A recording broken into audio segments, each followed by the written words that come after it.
Hello student, आज मैं जो चैप्टर शुरू करने वाली हूँ वो आपके लिए डिसोल्यूशन ऑफ पार्टनरशिप फर्म। इससे पहले अपन पार्टनरशिप के बहुत सारे चैप्टर कर चुके हैं, जैसे कि admission of partnership, reconstitution, accounting of partnership firm. और आज अपन जो स्टार्ट कर रहे हैं पार्टनरशिप का last chapter, dissolution of partnership firm. जैसा कि आप लोग अब जानते ही हैं कि मैं सबसे पहले शुरुआत करती हूँ किससे, रूल से। तो इस चैप्टर में जो अपने अकाउंटिंग होनी है वो किस टाइप के अकाउंट बनने हैं, जिसमें फर्स्ट बनना है आपका कौन सा, रियलाइजेशन अकाउंट, सेकंड बनता है आपका कैपिटल अकाउंट, और थर्ड बनता है पार्टनर लोन, और लास्ट बनता है कैश अकाउंट। अब रियलाइजेशन अकाउंट कैसे बनता है, डिसोल्यूशन में क्या होती है, पार्टनरशिप अपनी क्या होती है, डिसॉल्व होती है, ख़त्म होती है। तो अपन क्या करते हैं, सारी एसेट्स को सेल करते हैं और लाइबिलिटी को पे कर देते हैं, और सब कुछ जितने भी पेमेंट करने रहते हैं वो सब ख़त्म करके अपनी पार्टनरशिप को बिल्कुल क्लोज कर देते हैं। तो इसमें जब रियलाइजेशन अकाउंट बनाते हैं तो अपन को बहुत सारी बातों का ध्यान रखना पड़ता है। जैसे कि मैंने इसमें 1 2 3 4, आपने देखा होगा 1 के बाद 2 आता है, फिर 3 आता है, 4 आता है, लेकिन यहाँ पर मैंने जिस हिसाब से आपको अकाउंट बनाना है उस हिसाब से नंबरिंग करके रखी। यानी पहले आपको फर्स्ट नंबर पर ये लिखना है, सेकंड ये लिखना है, थर्ड ये लिखना है, फोर्थ ये लिखना है, फिफ्थ लिखना है, सिक्स लिखना है, ये स्टेप मैंने लिख के रखी हैं। ठीक है, तो सबसे पहले जो बनता है इसमें कौन सा बनता है, रियलाइजेशन अकाउंट। रियलाइजेशन अकाउंट बनाते वक्त अपन को ध्यान रखना है कि जितनी भी एसेट्स रहती हैं अपनी पार्टनरशिप फर्म में, बैलेंस शीट में अपन को जितनी भी दिखेंगी वो सब अपन को क्या करना है, डेबिट में लिखना है। पर ऐसा नहीं है कि सारी एसेट्स उठा के लिख देनी है, इनमें से कुछ एसेट्स को आपको नहीं लिखना है जिन पर मैंने क्रॉस का साइन लगा दिया है, जैसे कि cash, bank, profit and loss और कैपिटल। फिर सेकंड स्टेप में अपन को क्या करना रहता है, सारी लाइबिलिटी लिखनी रहती है। ऐसे ही जैसे एसेट्स में कुछ एसेट्स को अपन ने छोड़ा था, लाइबिलिटी में भी अपन कुछ लाइबिलिटी को छोड़ेंगे, जैसे कैपिटल को छोड़ेंगे, पार्टनर लोन अगर दिया है तो उसे छोड़ देंगे, प्रॉफिट एंड लॉस छोड़ देंगे, रिजर्व छोड़ देंगे। इन सब चीज़ों को छोड़ने के अलावा जो बचती हैं वो सब अपन किधर लिखेंगे, क्रेडिट में। ये अपना कौन सा स्टेप है, सेकेंड। फिर थर्ड स्टेप अपना क्या रहता है, बाय कैश या फिर बाय कैपिटल लिखते हैं। अब इसमें होता क्या है, आपको क्वेश्चन में बैलेंस शीट दी होगी और बैलेंस शीट के बाद एडजस्टमेंट दिए होंगे। तो एडजस्टमेंट में जितनी भी एसेट्स आप सेल करेंगे उन सब के प्राइस गिवन होंगे, वो सब अपन को यहाँ लिखना है। अब कैश में जाएगा या कैपिटल में जाएगा, कैश में लिखेंगे, अगर किसी पार्टनर ने लिया तो उसे कैपिटल में लिखेंगे। थर्ड स्टेप अपना ये रहा। फोर्थ स्टेप में अपन को क्या करना रहता है, जैसे अपन ने यहाँ बाय कैश और बाय कैपिटल लिखा, वैसे यहाँ टू कैश और टू कैपिटल लिखना पड़ेगा। टू कैश में आपको क्या करना पड़ेगा, जो लाइबिलिटी आपने पे करी, और अगर मान लो कोई पार्टनर अगर किसी लाइबिलिटी को ले लेता है तो उसे क्या करके लिखेंगे, टू कैपिटल अकाउंट। फिर ये हो गया अपना फोर्थ स्टेप। फिफ्थ स्टेप में अपन को क्या लिखना है, टू कैश, जिसमें आप क्या लिखोगे, एक्सपेंसेस। ठीक है, फिर हर अकाउंट की क्लोजिंग किससे होती है, बैलेंस से होती है। तो आपको क्या निकालना पड़ेगा, बैलेंस। अगर आपका डेबिट में बैलेंस आता है तो वो आपका क्या होगा, प्रॉफिट, और अगर क्रेडिट में बैलेंस आता है तो वो क्या होगा, आपका लॉस। जो भी प्रॉफिट या लॉस कुछ भी होता है उसे आप क्या करेंगे, रेशियो से डिवाइड करेंगे। फिर सेकंड जो रहता है वो आपका क्या बनता है, कैपिटल अकाउंट। कैपिटल अकाउंट जैसे अपन ने पिछले चैप्टर में सीखे वैसे ही बनना है। लोन अकाउंट छोटा सा होता है, जब अपन करेंगे तभी मैं उसको समझा सकती हूँ, और जो कैश अकाउंट है उसे भी जब करेंगे तभी आपको वो चीज़ समझ में आएगी। तो मैंने सबसे पहले जो क्वेश्चन लिया है वो आपके लिए ये क्वेश्चन लिया है, जिसमें आपके कितने पार्टनर हैं, ए बी सी, कितने पार्टनर हैं, 3 पार्टनर हैं, और इनका प्रॉफिट शेयरिंग रेशियो कितना दे के रखा है, 3:2:1। 31 दिसंबर को डिसॉल्व हो रही है अपनी पार्टनरशिप, और अपन को बैलेंस शीट दी है। बैलेंस शीट में अपन को क्या क्या दिया है, क्रेडिटर दिया है, पार्टनर, कई बार एज लोन, जैसे ए इधर चेक कर लेना पार्टनर है कि नहीं है। देखो ए पार्टनर था ना, तो ये पार्टनर का लोन है। ए बी सी पार्टनर है, मान लो यहाँ डीज लोन होता तो फिर उसका अलग ट्रीटमेंट होता, क्योंकि वो आउटसाइडर हो गया। यहाँ जो ये ए है ये अपना क्या है, पार्टनर है। तो पार्टनर लोन के बारे में मैंने बताया था, यहाँ पर देखो लिखा है पार्टनर लोन होता है तो अपन को नहीं लेना रहता है। तो ये पार्टनर लोन दिया है, ये अपन को क्वेश्चन में नहीं लेना है। ठीक है, फिर मैंने आपको रिजर्व के बारे में भी बताया था कि रिजर्व भी आपको क्या करना है, नहीं लेना है। फिर मैंने आपको कैपिटल के बारे में भी बताया था कि कैपिटल भी क्या करना है, नहीं लेना है। किस अकाउंट में, रियलाइजेशन अकाउंट में। एसेट्स में भी ऐसे कुछ चीज़ें होती है जो नहीं लेनी रहती हैं इस अकाउंट में, जैसे कि मैंने आपको बताया था कैश और बैंक। तो यहाँ पर अपन को क्या दिया, बैंक, वो नहीं लेना है। प्रॉफिट एंड लॉस है नहीं, और अगर कैपिटल होती कैपिटल ऐसा नहीं है हमेशा इसी साइड होती है, कई बार इस साइड भी होती है। तो अगर कहीं पर भी हो, चाहे यहाँ एसेट्स में हो चाहे लायबिलिटी में, आपको नहीं लेना है। फिर नीचे एडजस्टमेंट दिए हुए हैं, आपने एसेट्स सेल करी है जिसमें लैंड एंड बिल्डिंग को तुमने 4000 में सेल किया, स्टॉक और डेटर्स जो है वो 3000 और 4000 उनसे रियलाइज़ हो रहा है, और एक्सपेंसेस अपन ने किए कितने 200। इधर पार्टनर ने टेक ओवर कर लिए क्या एसेट्स 750 की, और क्रेडिटर को पे किया गया है 3850। आपको करना क्या है, इसमें लेजर अकाउंट बोला है। लेजर अकाउंट मींस मतलब वो सारे अकाउंट जो मैंने आपको बताए, रियलाइजेशन, कैपिटल, पार्टनर लोन और कैश अकाउंट बनाना है। ये रूल्स थे। अब अपन इस क्वेश्चन को रूल्स को देखते हुए ध्यान में रखते हुए करते जाएंगे।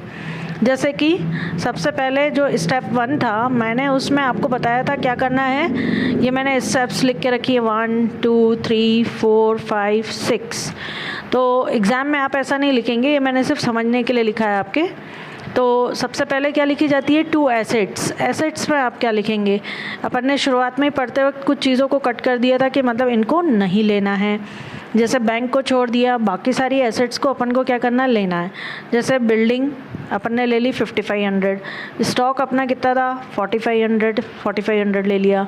डेटर में आपको ध्यान रखना, डेटर भी है और उसका प्रोविज़न भी है, तो डेटर लेना है और उसका प्रोविज़न अपोजिट साइड में लेना है। तो डेटर 5500 डेबिट में आएगा और उसका जो प्रोविज़न है वो अपन कहाँ लिखेंगे, दूसरे साइड में लिखेंगे। तो ये एसेट्स नहीं मानी जाती है, इसको क्या माना जाता है, लायबिलिटी। होती है एसेट्स में पर ये होती क्या है, लायबिलिटी। तो जब लायबिलिटी के बारे में अपन लिखेंगे तब उसे लिखेंगे। अब इन्वेस्टमेंट अपन को दिया है कितना 900, ये अपन ने 900 ले लिया। उसके बाद बैंक बैलेंस जो है वो आपको नहीं लेना है, ठीक है। तो बैंक बैलेंस अपना किधर जाता है, अपने आगे नेक्स्ट अकाउंट में जाएगा, बैंक और कैश अकाउंट बनाएंगे उसमें लेंगे। तो इसे अपन पहले ही कट कर चुके थे, तो इसे नहीं लेना है। फिर उसके बाद सेकंड स्टेप में अपन को क्या लेना है, बाय लायबिलिटी। बाय लायबिलिटी में अपन को क्या करना है, सारी लायबिलिटी लेनी है, पर पार्टनर लोन को छोड़ देना है, रिजर्व को छोड़ देना है और कैपिटल को छोड़ देना है। तो फिर बचा क्या, बचा अपने पास क्या, क्रेडिटर। तो अपन ने क्रेडिटर को ले लिया और एक डेटर के प्रोविज़न जो था उसे अपन ने लिखना है। अब अपन को क्या करना है, बैलेंस निकालना है। तो बैलेंस अपना किस साइड आ रहा है, आप इसमें ये अभी सिर्फ अपन ने क्या लिखी है, एसेट्स और लायबिलिटी लिखी है, अभी एडजस्टमेंट करना बाकी है। सेकंड स्टेप तक अपना कंप्लीट हुआ है। अब अपन को कौन सा स्टेप करना है, थर्ड स्टेप। थर्ड स्टेप में अपन का क्या रहता है, एडजस्टमेंट में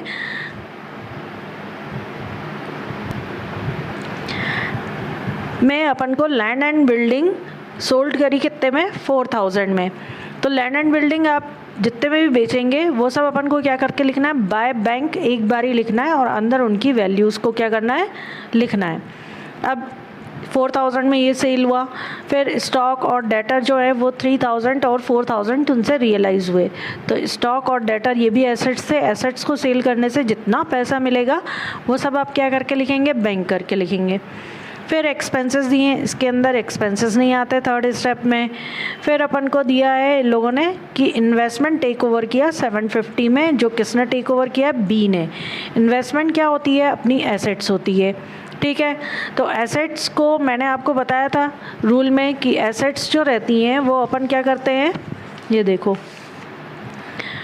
बाय कैश लिखते हैं या बाय कैपिटल लिखते हैं। कैश अपन लिख चुके हैं, अगर कोई पार्टनर किसी एसेट्स को लेता है तो उसे अपन क्या करके लिखते हैं, बाय कैपिटल करके, ठीक है। तो ये रूल में मैं आपको बता चुकी हूँ। अब अपन की यहाँ पर इन्वेस्टमेंट जो है वो किसने लिया था, बी ने लिया था, ठीक है। तो पार्टनर अगर लेता है तो वो पार्टनर के नाम के साथ अपन को लिखना है, ठीक। 750 अपन ने लिख दिया। ये अपना कौन सा स्टेप खत्म हुआ है, थर्ड स्टेप। सारे स्टेप खत्म होने के बाद फिर आंसर निकलता है, तो थर्ड स्टेप हो गया। फिर अपन को फोर्थ स्टेप निकालना है। फोर्थ स्टेप में मैंने आपको बताया था कि जितनी भी यहाँ आप लायबिलिटी लिख रहे हो उन लायबिलिटी को अपन को पे करना रहेगा। तो इन लायबिलिटी की वैल्यू जो रहती है ये अपन को नीचे एडजस्टमेंट में दी रहेगी कि कितना पे किया। अब देखो यहाँ क्रेडिटर को अपन ने पे किया है 3850। अगर बाय चांस ये 3850 नहीं दिया रहता तो तब अपन क्या करते, जो क्रेडिटर अपन ने क्रेडिट में 4000 लिखे वही इस प्लेस पर कैश करके या बैंक करके 4000 लिख देते। लेकिन यहाँ पर अपन को दिया हुआ है कि अपन ने उसे कितना पे किया 3850, तो अपन यही वैल्यू लिखेंगे। अगर नहीं होता तब ये 4000 सेम टू सेम यहाँ कैश करके या बैंक करके लिख देते। तो अभी तो दिया था इसलिए 3850 लिया। उसके बाद नेक्स्ट अपन देखेंगे एक एडजस्टमेंट अभी छूटा हुआ है कि एक्सपेंसेस जो हैं वो कितने हुए हैं अपने 200। तो एक्सपेंसेस फिफ्थ स्टेप होता है जिसे अपन क्या करके लिखते हैं टू बैंक। अब बैंक यहाँ कैश कुछ भी लिख सकते हैं, मैं सब जगह बैंक क्यों लिख रही हूँ, यहाँ पर भी बैंक लिखा है, यहाँ पर भी, यहाँ पर भी, क्योंकि क्वेश्चन में जो अपन को दिया हुआ वो क्या दिया हुआ बैंक बैलेंस। अगर कैश बैलेंस होता तो सब जगह कैश लिखते, अगर बैंक दिया है तो सब जगह बैंक लिखेंगे। तो एक्सपेंसेस को अपन ने बैंक करके लिख दिया 200। अब लास्ट स्टेप अपना क्या रहता है, आंसर निकालना रहता है। तो आंसर में आप क्या करोगे, वैसे ही इधर का टोटल लगाया, इधर का टोटल लगाया, इधर के टोटल में अपने 750 तक वैल्यू है, 4500, 11,000 और 750। तो 20,450 से ये सब चीज़ें अपन माइनस कर देंगे तो अपना आंसर इस साइड आएगा 4200। अब 4200 एक पार्टनर का नहीं है, किन किन का है, ए का, बी का और सी का। इनका रेशो दे के रखा था 3:1, तो अपन ने 3:1 में ये क्या कर दिया, डिवाइड कर दिया। ज़्यादा से ज़्यादा वर्किंग आपको क्या करनी है, शो करनी है। इसके बाद कैपिटल अकाउंट के बाद अपन को क्या बनाना पड़ेगा, इनका लोन अकाउंट। ठीक है, पार्टनर लोन अकाउंट मैंने आपको शुरुआत में इसका रूल नहीं बताया था, सिंपल सा आपको ध्यान रखना है। कैसे, देखो एज लोन अकाउंट है, ठीक, तो पहले पर्टिकुलर अमाउंट कॉलम खींच दिए। ठीक, जो अपना लाइबिलिटी के बैलेंस रहते हैं ये क्या है, लाइबिलिटी है, हमेशा कहाँ जाते हैं, क्रेडिट में, तो बाय बैलेंस BD लिखा। अब पार्टनरशिप फॉर्म क्या हो रही है, ख़त्म हो रही है, तो अपन को सब चीज़ पे कर देनी है, तो इसको अपन पे कर देंगे टू कैश या बैंक लिखा जाएगा। मैंने बताया था अपने क्वेश्चन में बैंक है, तो अपन सब जगह कौन सा वर्ड यूज़ करेंगे, बैंक। ठीक है, इसमें दोनों साइड लोन की वैल्यू आती है। और फिर इसके बाद बनता है अपना कौन सा account, capital account. Capital account जो है वो आपने पिछले चैप्टर में भी सीखे थे। तो यहाँ पर जो कैपिटल अकाउंट है अपन को सबसे पहले उसमें क्या करना है, बैलेंस उतारना है, 5000, 3000, 2000। तो ये 5000, 3000, 2000 लिखा। रिजर्व जो रहता है वो सारे पार्टनर के बीच में डिवाइड होता है, 180 को डिवाइड कर देंगे 3:1 में। ठीक है, फिर उसके बाद अपन ने देखो रियलाइजेशन अकाउंट बनाया था, उसमें अपने आंसर आए थे, ये यहाँ पर बनाया था। इसमें देखिए बैलेंस उनका किधर निकला था, क्रेडिट में निकला था, तो ये कैपिटल अकाउंट में किधर जाएंगे, डेबिट में।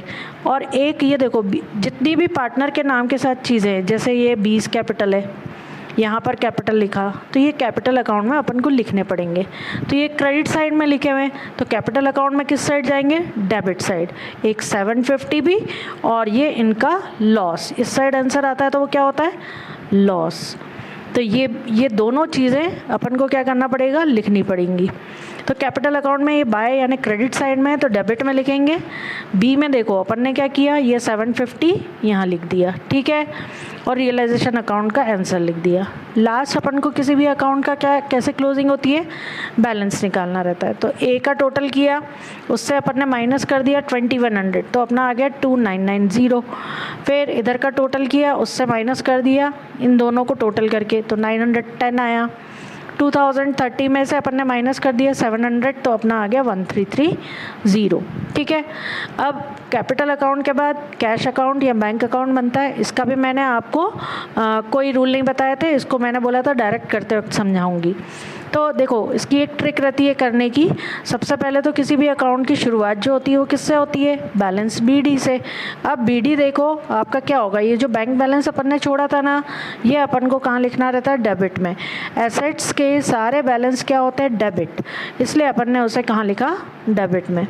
फिर और अपन को कैश ढूंढने, कहाँ कहाँ कैश आया पूरे अकाउंट में। ये देखो यहाँ पर बैंक निकला था तो 2 में है, डेबिट में है तो वो किधर चला जाएगा, क्रेडिट में। आप देखो ये 2, 990, 910 और 1330 अपन ने लिख दिया।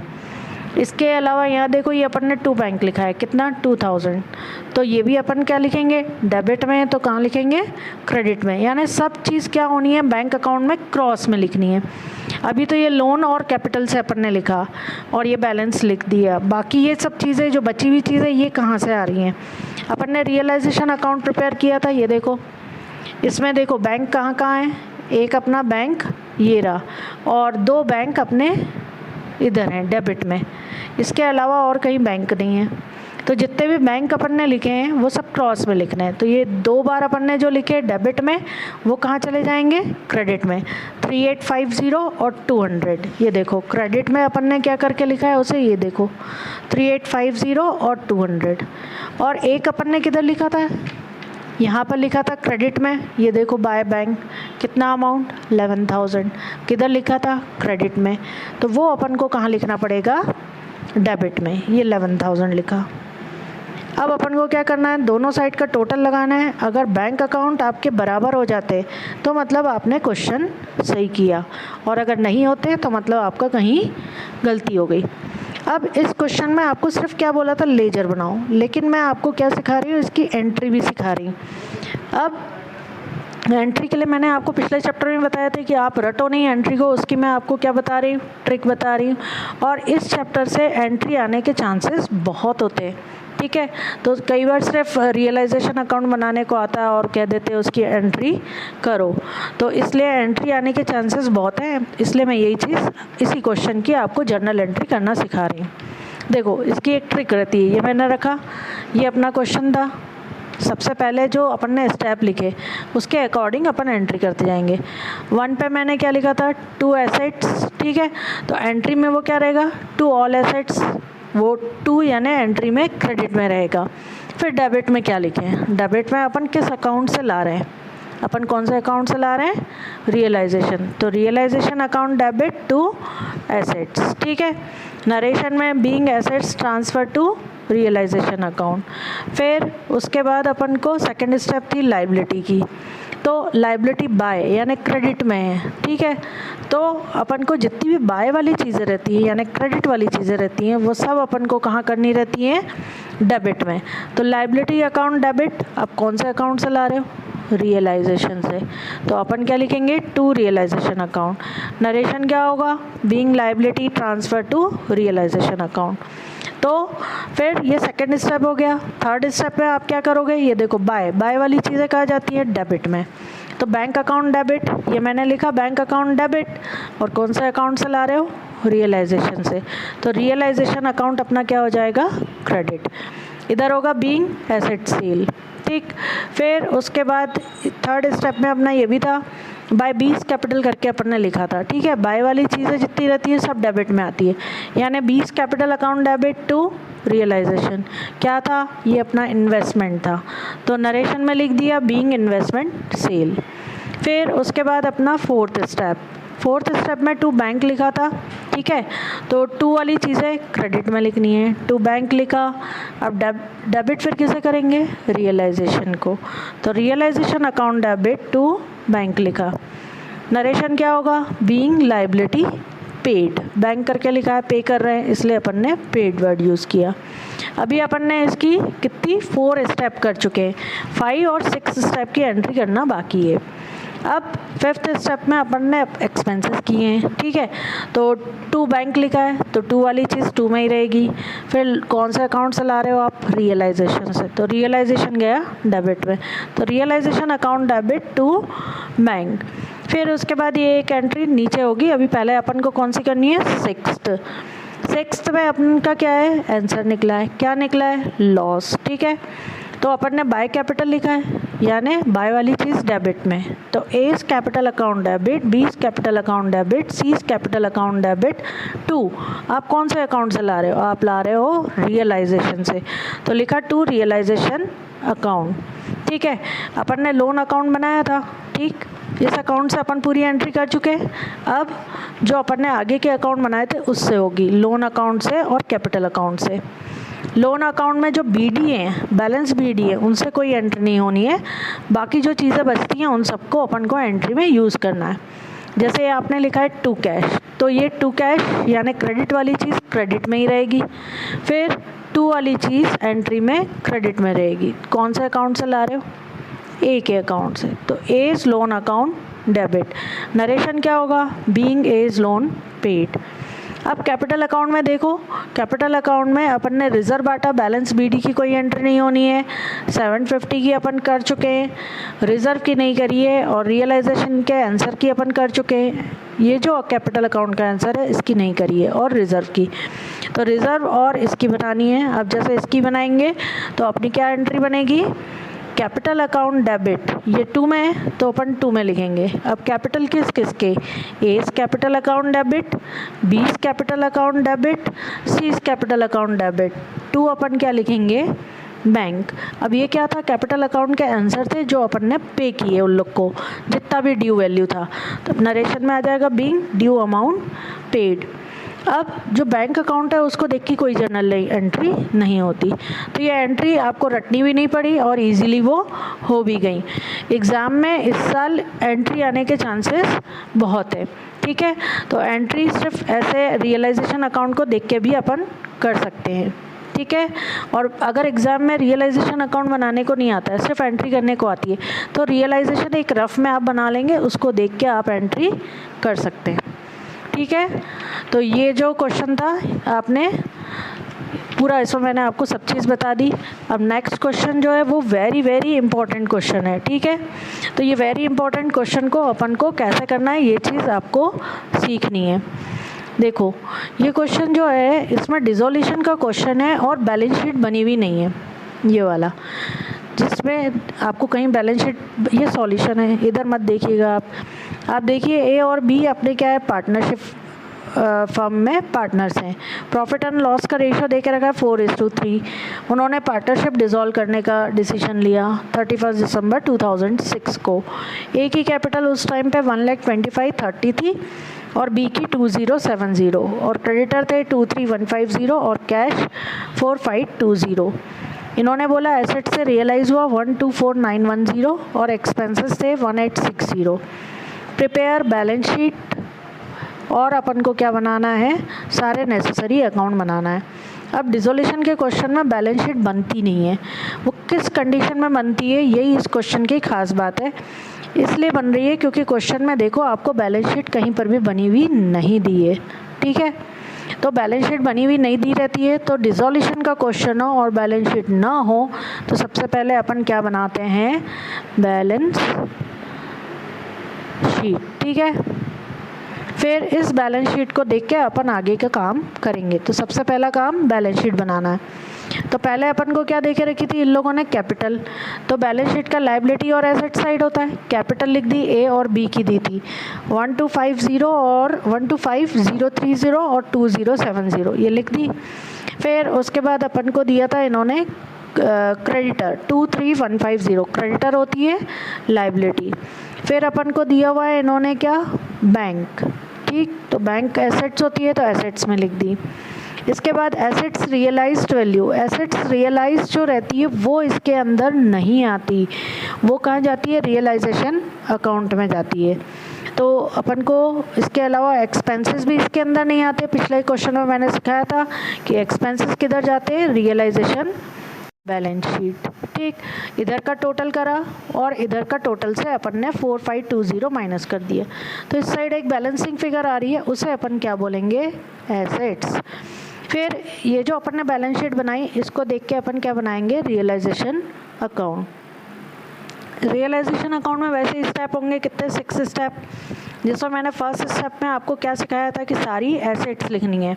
अब क्वेश्चन में बैलेंस शीट नहीं थी, अपन ने बैलेंस शीट खुद बनाई। तो यहाँ देखो एसेट्स अपन ने निकाली थी, बैलेंसिंग फिगर 145,730 ये यहाँ लिख दिया। ध्यान से इस क्वेश्चन को समझना है क्योंकि ये बहुत ही इंपॉर्टेंट क्वेश्चन है, इसके चांसेस बहुत रहते हैं आने के।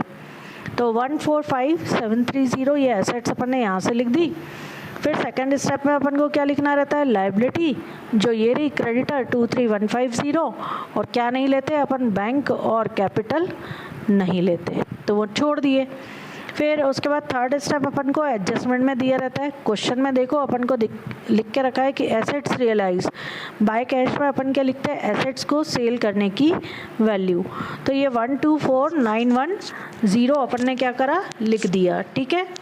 फिर उसके बाद आगे देखो अपन के लायबिलिटी को इन्होंने लिख के रखा है, कितना पे किया, कहीं लिखा है क्या, लायबिलिटी अपनी कितनी थी, 23,150 थी, कहीं पर भी नहीं लिखा कि लायबिलिटी को कितना पे किया।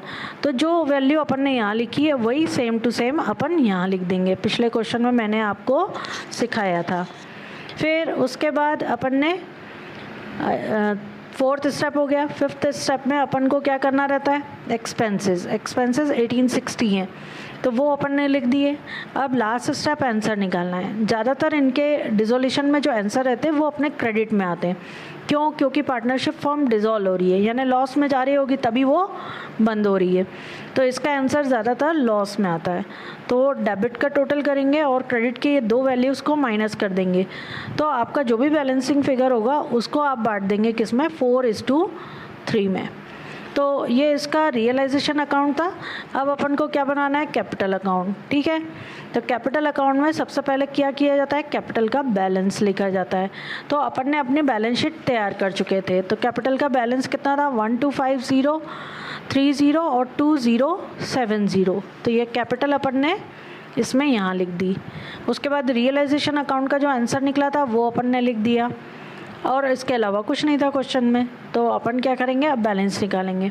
अब ए का देखो यहाँ का टोटल ज़्यादा है, 1,25,030 और यहाँ सिर्फ था 12960। तो 1,25,30 से 12960 माइनस करेंगे तो बैलेंस इधर आया। इधर जो बैलेंस रहता है उसको क्या बोलते हैं, बैंक। क्या बोलते हैं, बैंक। और बी का जो आंसर है 9720 यहाँ ज़्यादा है और इधर 2070, तो बैलेंस किधर निकलेगा, इस साइड में। और लास्ट जो बनता है वो क्या बनता है, इसमें बैंक अकाउंट। बैंक अकाउंट अपन कैसे बनाते हैं, सबसे पहले बैलेंस बीडी लिखते हैं। बैलेंस बीडी अपन ने बैलेंस शीट बनाई थी, उसमें अपन ने बैंक लिखा था 4520, तो ये 4520 अपना किधर जाएगा, डेबिट में, क्योंकि एसेट्स है, एसेट्स के बैलेंस कहाँ जाते हैं, डेबिट में। उसके बाद आप देखो ये बैंक अपन ने निकाले 112070, ये अपन यहाँ लिख देंगे, और 7650 अपन कहाँ लिख देंगे, यहाँ क्रॉस में। इधर की चीज़ इधर, इधर की चीज़ इधर। अभी और चीज़ें भी बाकी हैं इसमें। तो अपन ने रियलाइजेशन अकाउंट में बैंक लिखे थे, देखो अपन ने यहाँ डेबिट में लिखा था टू बैंक। तो जो डेबिट वाले वो कहाँ चले जाएंगे, क्रेडिट में। ये यहाँ लिखा था बाय बैंक, तो बाय बैंक वाला किधर चला जाएगा, 2 में। तो 124 जो क्रेडिट वाला था वो डेबिट में लिख दिया और डेबिट वाले क्रेडिट में लिख दिए। आपका दोनों साइड बराबर हो गया, मतलब आप सही हैं, और बराबर नहीं हुआ तो आप गलत हैं।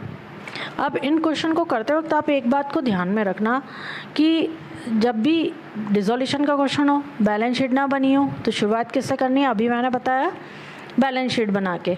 तो बैलेंस शीट बनाते वक्त किन बातों को ध्यान में रखना है, सबसे पहले अगर आपको प्रॉफिट एंड लॉस दिया हुआ है तो आप क्या करेंगे, उसके आगे अगर डेबिट लिखा है तो उसे एसेट साइड लिखेंगे।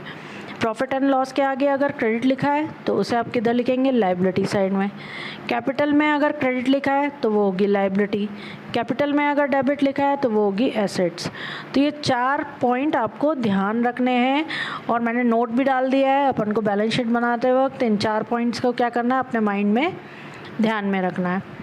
अब इस क्वेश्चन के मार्क्स डिस्ट्रीब्यूशन जो मेन चीज़ है वो बता दूं आपको। तो इसमें 10 मार्क के अपने क्वेश्चन आने हैं, ठीक है। 10 मार्क में अपने ऑब्जेक्टिव भी रहेंगे और लॉन्ग क्वेश्चन भी रहेंगे। तो इसमें ऑब्जेक्टिव जो रहते हैं वो कितने मार्क के रहते हैं, 4 मार्क के, यानी 4 क्वेश्चन रहेंगे। और 3 मार्क के अपने कितने क्वेश्चन आएंगे, 2 क्वेश्चन आएंगे, ठीक है। तो 3 मार्क के क्वेश्चन आएंगे, तो 3 पॉइंट अगर थ्योरी आती है तो उसमें आप 3 पॉइंट एक्सप्लेन करेंगे। इसमें इम्पॉर्टेंट थ्योरी की अगर बात करें तो सबसे पहले इम्पॉर्टेंट थ्योरी रहेगी मीनिंग ऑफ डिसोल्यूशन, और आपको ऑल डिफरेंस लिखना है। ऑल डिफरेंस में आपको 3 पॉइंट लिखने हैं। आपको ये बात ध्यान रखना है कि जब भी डिफरेंस लिखेंगे तो उनमें बेसिस होते हैं, वो बेसिस को ज़रूर लिखें। उसके बाद फिर इस चैप्टर में जर्नल एंट्री आने के चांसेस बहुत है, तो आप जर्नल एंट्री की जो मैंने ट्रिक बताई उसके अकॉर्डिंग आप जर्नल एंट्री भी करेंगे। तो ये था अपना डिसोल्यूशन चैप्टर, और आज जो है अपन ने पार्टनरशिप क्या करी है, ख़त्म करी है। तो आपको मेरा वीडियो कैसा लगा इसके लिए आप मुझे मेल करिएगा, या कोई भी डाउट हो उसके लिए भी आप कर सकते हैं। मेल करने के लिए डिस्क्रिप्शन में मैंने सब डिटेल दी है और सारे क्वेश्चन की लिंक भी दी है। अगर वीडियो आपको अच्छी लगी तो लाइक करें, और आगे के 8 वीडियो देखने के लिए आप सब्सक्राइब भी करें।